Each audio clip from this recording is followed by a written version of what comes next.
Free fire. মার মার মার মার নকল। কিরে কথার উত্তর নেই কেন? ও তুমি আমাকে বলছো? হ্যাঁ আমি তোমাকেই বলছি। আমি তোমাকে ইসলাম দিলাম, তুমি সালামের উত্তর দিলে না তো। সালাম আবার কি? কতদিন পর দেখা, হাই হ্যালো না বলে তুমি কোথাকায় গিয়ে ভাষা বলছো? সালামকে তুমি কেউ ভাষা বলছো? কেউ ভাষা বলবো না তো কি বলবো? কেন তুমি জানো না নবী করিম সাল্লাল্লাহু আলাইহি ওয়াসাল্লাম বলেছেন আসসালামু ক্বাবলাল কালাম, অর্থাৎ তোমরা কোনো ব্যক্তির সঙ্গে সাক্ষাতের পূর্বে ইসলাম প্রদান করো। আচ্ছা এর আগে কাকে মারবে বলছিলে? আরে আমি তো ফ্রি ফায়ার খেলছিলাম। কি বললে তুমি? জানো না ফ্রি ফায়ার খেলা হারাম?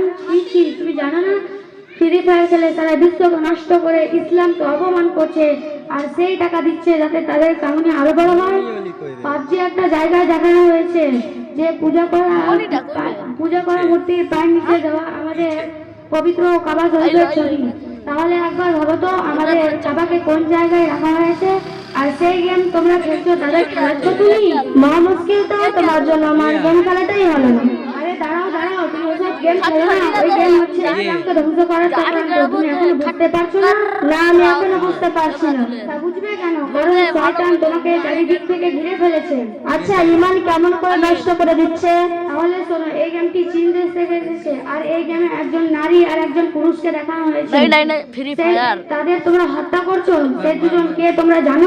না জানি না। তাহলে শোনো, পুরুষটি হলো হযরত আদম আলাইহিস সালাম, আর নারীটি হলো হযরত মা হাওয়া আলাইহিস সালাম। সেই দুজন মহান ব্যক্তিকে তোমরা হত্যা করছো। এখানে আমাদের আদি পিতাকে ব্যান করা হয়েছে, যেখানে আমাদের আদি পিতার সঙ্গে বেয়াদবি করা হচ্ছে। আর এই ক্ষেত্রে তোমরা ঈমান হারাতে বিন্দু মাত্র সময় লাগাবেন না।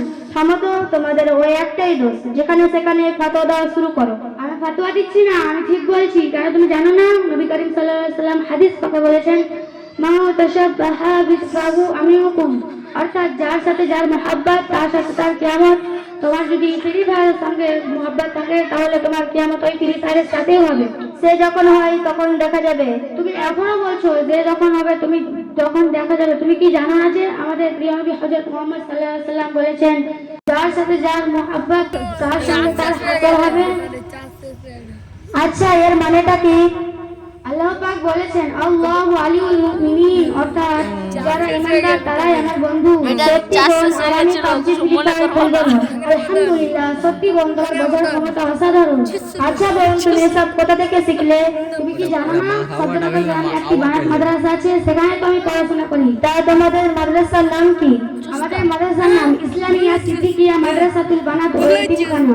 তা তো বুঝলাম না। তোমাদের মাদ্রাসার নাম কিন্তু শেষে এতিমখানা কেন? আমাদের মাদ্রাসার নামের শেষে এতিমখানা থাকার কারণ জানতে চাও? শোনো তাহলে। আমাদের মাদ্রাসায় সমস্ত এতিম বাচ্চারা যারা পড়াশোনা করে তাদের ভর্তি থেকে শুরু করে বই খাতা পোশাক ওষুধ যা কিছু প্রয়োজন সবকিছু মাদ্রাসা থেকে দেওয়া হয়। আচ্ছা তোমাদের মাদ্রাসায় কি কি শিক্ষা দেওয়া হয়? আমাদের মাদ্রাসায় নামাজের বিবরণ এবং বাংলা ইংরেজি অঙ্ক উর্দু হাদিস শেখানো হয়, এবং সম্পূর্ণ কোরআন মুখস্থ করিয়ে হাফেজা তৈরি করা হয়। আচ্ছা বোন ঠিক আছে, আমি কালকেই তোমাদের মাদ্রাসায় ভর্তি হয়ে যাবো ইনশাআল্লাহ। আমিন।